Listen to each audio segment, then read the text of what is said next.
Hi, I'm Jeff Wong with Expert Village, and today we're going to learn how to change a flat tire.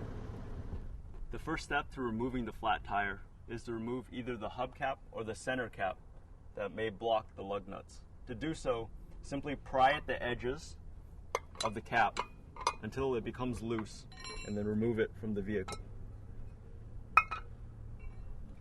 You'll want to use the tire iron to loosen each one of the lug nuts before you raise the vehicle off the ground, but you only need to loosen the lug nuts slightly, because once the vehicle is in the air, the whole tire will turn when you try to loosen the lug nuts.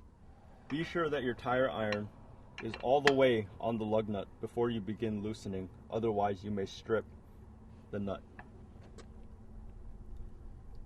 To loosen the lug nut, turn the tire iron in a counterclockwise fashion. If the lug nut does not want to move, additional pressure may need to be applied by stepping on the tire iron.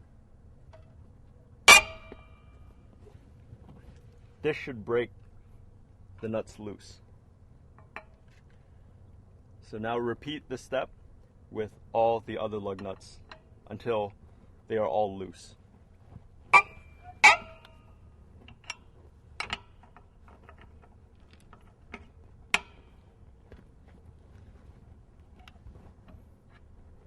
Now we are ready to raise the car.